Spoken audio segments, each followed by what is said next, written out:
Welcome to a Foxy Tech Tips tutorial on adjusting mouse double click speed on Windows 11. If you find this tutorial helpful, please consider subscribing to my channel and liking the video. From the Windows 11 desktop, go to the search bar at the bottom. Search for Settings and then open them.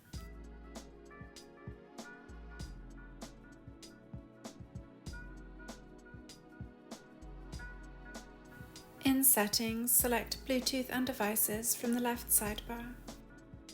In Bluetooth and Devices, select Mouse. In Mouse Settings, select Additional Mouse Settings. Here in the pop-up, you can see the double click speed and adjust it. And that draws an end to this tutorial.